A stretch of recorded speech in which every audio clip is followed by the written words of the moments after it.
Join us in this episode as we welcome Dr. Amgad Makaryus, a renowned cardiologist, to explain the compelling link between diabetes and heart health.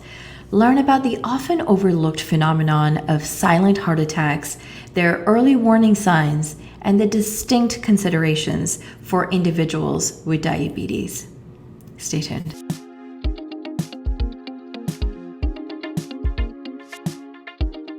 Dr. Amgad Makaryus currently serves as the chair of the Department of Cardiology at Nassau University Medical Center in East Meadow, New York, and Professor of Cardiology at the Donald and Barbara Zucker School of Medicine at Hofstra, Northwell in Hempstead, New York.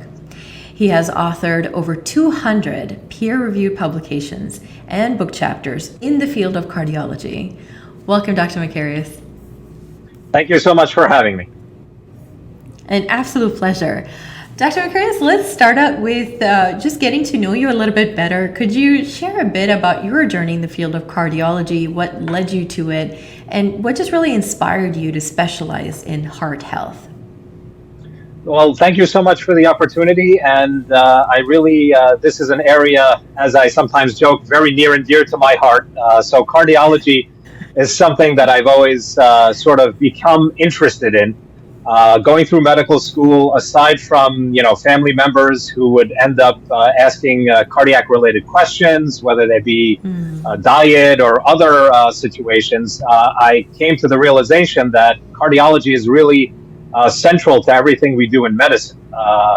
Aside from being one of the most common causes of death in the U.S., if not the most common cause of death in the U.S., it is something that we see a wide range of throughout the field of medicine. And that's how I became interested in it, as well as the fact that in cardiology, we actually have many ways of treating patients when they do become sick with cardiovascular disease. But on the flip side of that, I think prevention is key to everything we do when it comes to cardiology. So that's another major component that really drew me to the field of cardiology. So thank you for sharing that. And just for everyone's note here, we are talking about really trying to understand diabetes and silent heart attacks, which we'll get into here in just a second. Understanding this world of sort of this comorbidity between heart disease and diabetes, can you lead us through that? And then I want to talk a little bit more about our topic at hand here today. Sure. So diabetes has been called a heart disease equivalent. And the reason for that is that people with diabetes are felt to almost be assumed to have cardiovascular disease. And the reason for that is many large trials, including what most of your listeners are familiar with, the Framingham Heart Study, which is a large study that followed people over many, many years in terms of development of cardiovascular disease, looking at risk factors. It's basically one of the biggest landmark studies that we have to determine risk factors for cardiovascular disease. What that study and what many more found is that people with diabetes, it's almost as if you've had prior coronary disease in terms of your risk factors and your risk of developing heart attacks, strokes, and other cardiovascular disease. So when it comes to diabetes, when people in the medical field see diabetics, they know that they really have to keep an eye out for cardiovascular complications and the things that go with it. So it's almost like they go hand in hand when you have somebody with diabetes. That is interesting. According to the American Heart Association, silent heart attacks are common and overlooked. What are the early stage signs and symptoms of a heart attack, and how might they differ in individuals with diabetes? Excellent question. So classically, when we're talking about any patient who presents with cardiovascular disease, whether it be a heart attack or something else, for a heart attack, the usual symptoms that everybody is familiar with is the classic crushing chest pain that radiates usually down the left arm. It can radiate up into the jaw. Other associated symptoms might be things like palpitations, a racing heartbeat, dizziness, or even fainting. When it comes to diabetics, on the other hand, they can have what's called silent ischemia. And silent ischemia can be, as the name implies, not presenting with any symptoms, or what, and this is something that I usually find in my patients, is a lot of times when you look back, you might have some atypical symptoms. Now, what do I mean by atypical symptoms? The classic ones are the ones I just explained. Some people will present with something like suddenly feeling tired, so the sensation of fatigue, or another classic strange sensation that some people might feel is they might just feel shortness of breath. So what I find is, even though we call it silent ischemia, when you actually look back and question a lot of these patients, they end up having some change in their symptomatology or some change in what they could or could not do. And what I tell people to watch out for is that change, because that can be a signal or a harbinger for something that's actually going on. So that's something that's very important. A change in your symptoms. So, for example, if you were able to run up a flight of stairs and suddenly you're not able to do that without huffing and puffing because you're short of breath, that is a change. So that's something to really keep in mind. And diabetics tend to, that's the kind of thing where people tend to minimize, saying, oh, yeah, I'm out of shape, that's why I'm short of breath, or something like that. So never minimize a change in your symptoms, because that could really be a sign of something going on. Mm-hmm. Help us distinguish, because we may go through a long day at work and feel tired at the end of that. Help us distinguish how these symptoms are drastically different from just feeling tired from other things, for instance. Exactly. So again, I think a good rule of thumb is if there is a change. So if you're tired after work every day, that to me is not a change, and that's likely related to the standard fatigue that develops from work. If on a particular day you come home and you're feeling tired, again, that might be just that day you had an extra hard day. But if you're starting now suddenly over a week period of time, and every time you come home from work you're tired and you can barely even eat dinner, you can barely do the other activities you do in the evening, that to me is a dramatic change. So it's really, and it's very interesting, because people who have heart attacks, the classic ones, and classically some heart attacks happen early in the morning, and we can talk about the mechanisms of why this happens. But the people who come into the emergency room in the middle of the night or during sleeping hours, those are the people who really notice that something is different and something is going on. And your body will send you signals. I know it seems a little questionable, because some people are chronically fatigued and there are other things that cause fatigue, but the body will give you a signal of a difference in the symptoms, as opposed to something that's been ongoing that might not have been different from what you have. And of course, in diabetics, they tend to be the more atypical symptoms, again, for different reasons, because in diabetics, there are other issues that might mask the classic symptoms that you see. I want to next get into insulin resistance. Insulin resistance is a critical factor in increasing the risk of heart attacks among people with diabetes. Can you delve into the mechanisms behind this link, and then just how exactly it impacts heart health? Okay, so that's a very good question, because there's a lot of confusion I find around insulin. So insulin is a natural product that the body produces, and it's actually used to break down sugars that we either ingest, or, believe it or not, the body itself produces sugars, and it can produce sugars from fats and things like that. Insulin resistance, which is the lack of response to the body's produced insulin, really goes hand in hand with obesity. And there's been a lot of studies that have looked at correlating obesity and higher cholesterol levels and insulin resistance. So when you think about insulin resistance, you'll classically hear the comments that healthcare providers will say that if you do lose weight, and in fact there are studies.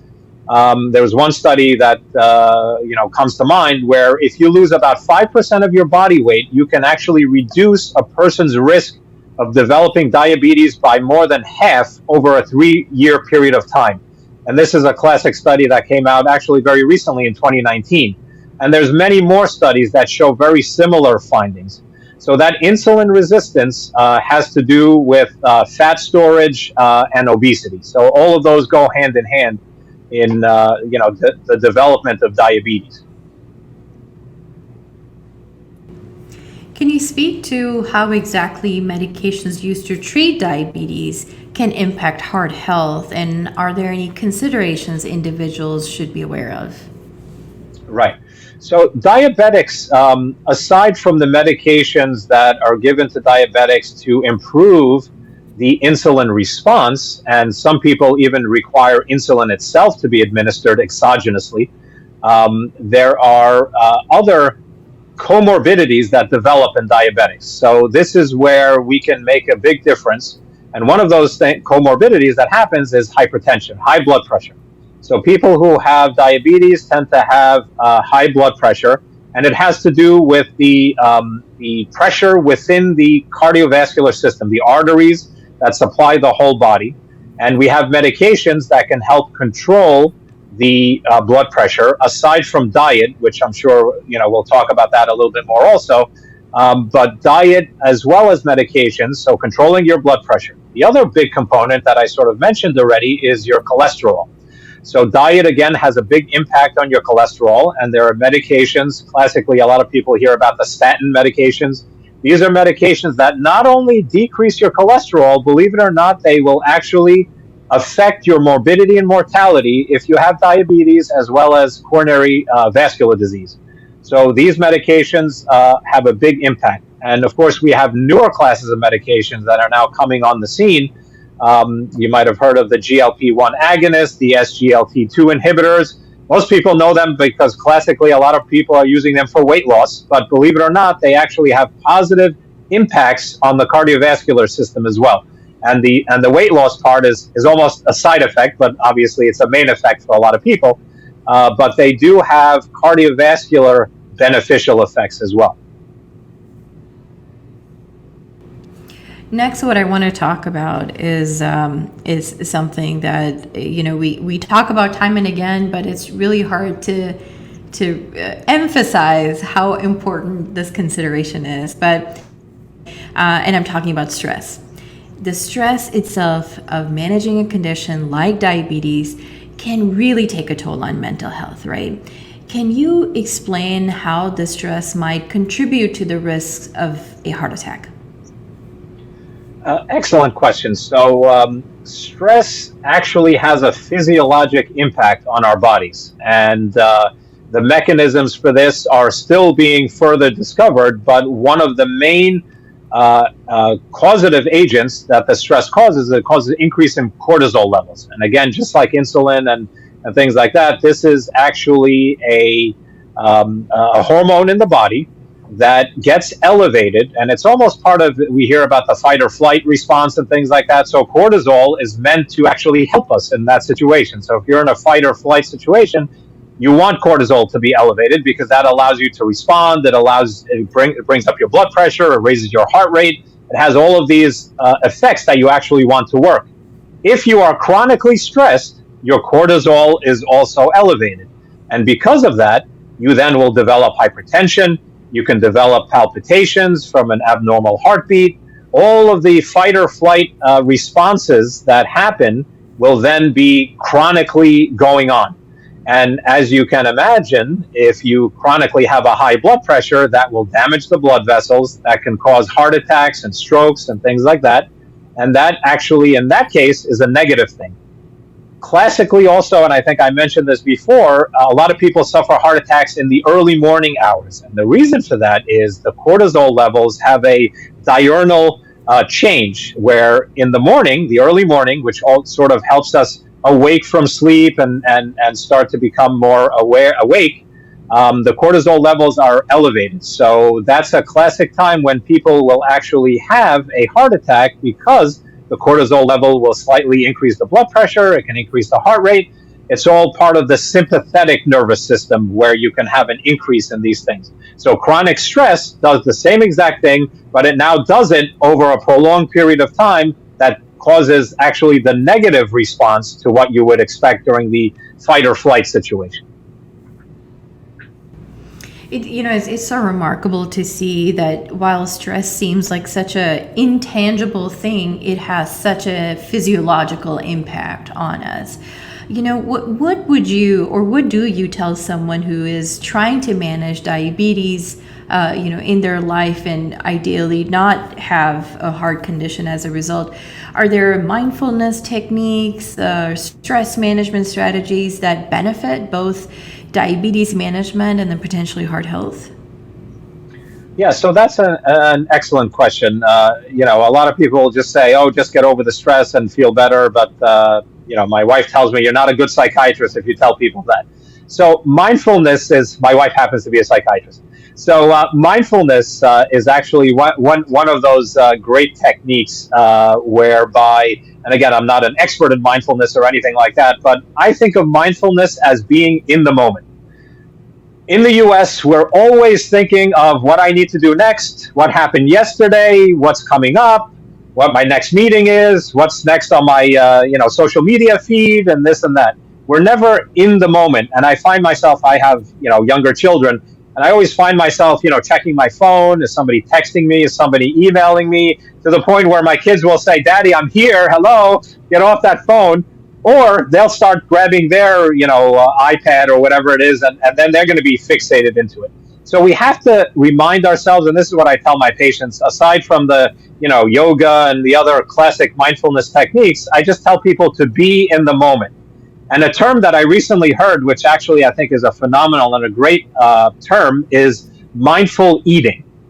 And what mindful eating is actually paying attention to what you're eating. Again, classically, we will eat while watching TV, we'll eat while doing 25 other things, we'll scarf something down, and before you know it, you've scarfed something down, and you weren't even hungry at that point. You reached your satiety level much earlier than what you had. Or this classically happens at night. You sit there in front of the TV and you watch something, and you're scarfing down this, you go to the fridge for some ice cream, you go to here, and you're not doing it because you're hungry. You're doing it just to keep yourself busy because you're not thinking about it. So mindful eating is actually paying attention to what you're eating and paying attention to the signals that your body provides to tell you when you've been satiated, and thereby stopping at that point instead of just continuing to consume more and more calories. And the other very helpful thing that I tell people is to pay attention to those nutrition labels. I'm amazed by the people who have no idea what those nutrition labels are, how they work, what's on there. I tell them, if you knew nothing more, at least look at the top for the serving size and the number of calories, because they'll always get you with the serving size. You'll see, low calories, 50 calories, but serving size, is whatever, a high amount. So if you finish the bag, you've gotten 6 or 7 times what the caloric intake is. So I always tell people, take a look at that. So those are, some of the ways that I tell people to sort of pay attention. And sorry about the tangent of the mindful eating, but I think it goes and it really helps you pay attention to things. And very helpful indeed. Can you speak to us a little bit about not only the importance, but the significance that regular health checkups can really have for both monitoring and ideally delaying diabetes or heart disease, and what are the key metrics that individuals should track around it? Yes, so it's really essential that you have regular follow-ups with physicians, even if you're healthy. A lot of people tell me I'm completely healthy, I don't need to go to a doctor. Well, that's not true, because as a doctor, my job is not just to treat you when you're sick or in the hospital. My job is to prevent you from getting sick in the future with all of the tools that I know how. And part of that has to do with screening. So specifically for cardiovascular disease, some of the metrics that we look at involve blood pressure. So every physical that you have should include a blood pressure measurement, the vital signs. We talk about blood pressure, heart rate, breathing rate. We check pulse oximetry sometimes, which is the oxygenation. Some of you are familiar. They put that little, that red light on your finger. A lot of phones will now do it for you, and your smartwatches obviously can do that as well. So these are the things that we want to look at. So vital signs is the most basic. And then going further than that, there are guidelines that tell you what screening you should be doing based on your age and your gender and things like that. And the U.S. Preventative Services Task Force is one of these big agencies that helps physicians or guides physicians in terms of which screenings should be done. Everybody knows about breast cancer screenings and colonoscopies and things like that, but the most basic of screenings has to do with the vital signs I just mentioned, but also things like cholesterol levels or measuring a basic panel of your chemistries to see how high your sugars are and things like that. So all of these things, if you have regular follow-ups, usually at least once a year if you're healthy and relatively young, as you get older, those screenings or those things might involve different things, but you have to make sure to follow that by seeing a physician. My next question is my favorite question, given the work that we do at Yumlish and just building nutrition literacy. What lifestyle changes can individuals with diabetes make to really reduce their risk of heart attacks? Exactly. So as the patient, I tell patients, you are your own physician. So the things that they can do with my help, obviously, is key. And those things include things like avoiding all the negative things. Most people know that smoking is bad for you these days. That's not as much of a challenge. Although you'd be surprised, and there was just a report that came out, some of the underserved populations, smoking actually has not decreased in those individuals. But that's for a whole other podcast. When I tell people what to do, aside from avoiding smoking, illicit drugs, and all of those things, activity is very important. And a lot of people, start to squirm when I tell them activity because they think they have to get a gym membership, they have to do this, they have to buy a treadmill, which is thousands of dollars. I tell them, you know what? Walk around the block. As long as you do it consistently, most people have a block or somewhere where they can walk or some kind of space outdoors or even indoors if you can't do it outdoors. And you want to do that for at least 30 minutes. It used to be 3 times or 4 times a week. Now the American Heart Association says do it at least every day. So if you can do that every day, even if it's freezing cold outside, put your jacket on, do whatever it is.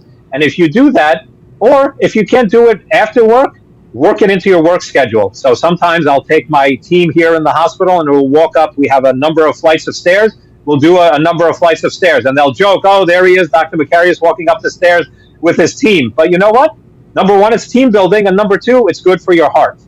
The next part is your diet. And dietary intake, aside from what I mentioned before, the most basic is to pay attention to what you're eating. And I think what most people realize is when they pay attention, they will realize that they can really affect and improve things. So avoid the sugary drinks, avoid empty calories, is what I call them. So any of these sodas, any of the, even iced teas, people think, oh, iced tea is more healthy, but it's full of sugar if it's the sugar one.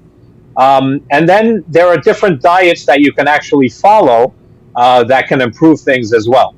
Those we can talk about as well if you would like, and we can look at those. Yeah, are there any specific dietary recommendations that can help? I know there's some popular ones that we sort of hear about. Are there quick ones that you can point us to, or that you sure. recommend? So definitely 2 of the ones that I recommend because they've been proven to actually improve cardiovascular outcomes are the DASH diet, which is really a hypertension type of diet. It's dietary approaches to stopping hypertension. And what it is it looks at your dietary intake of sodium.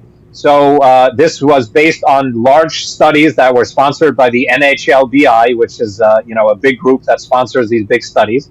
And what it does is it really factors in your sodium intake. So you want to at least have less than 2 grams of sodium a day or less than 1.5 grams. And to be honest with you, the American diet already is full of salt.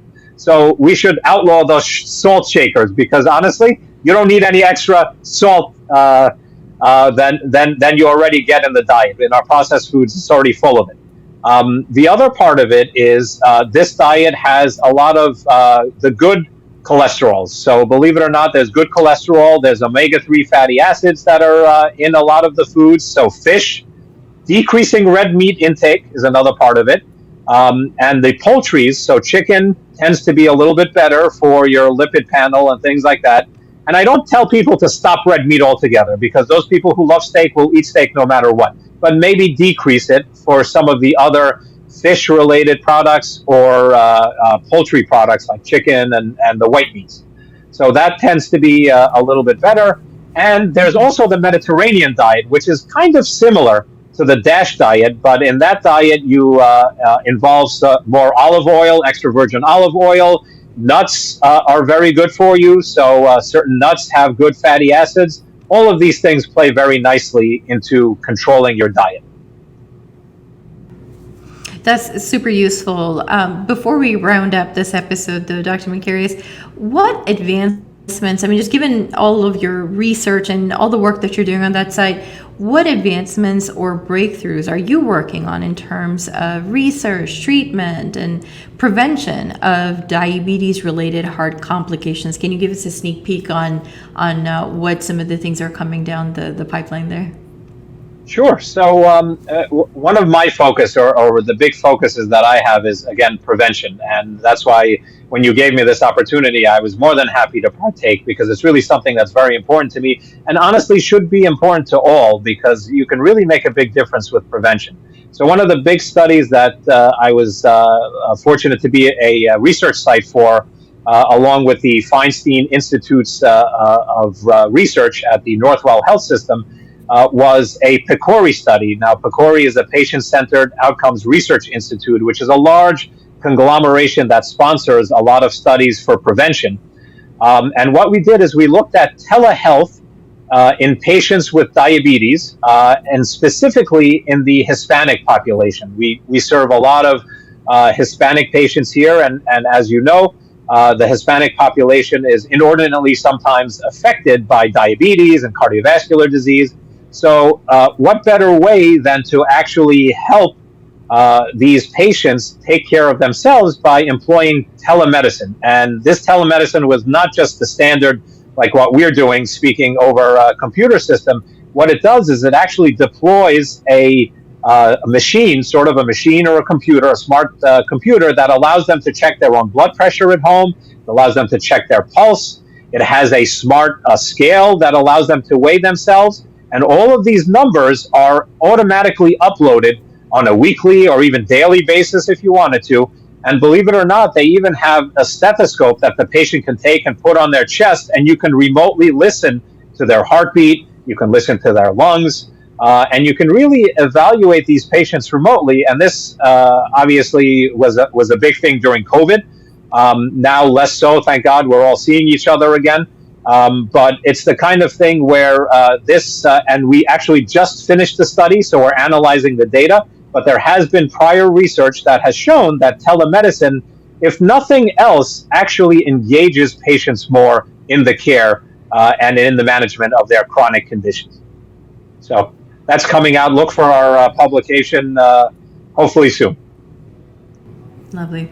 Thank you so much for sharing that, Dr. Makaryus.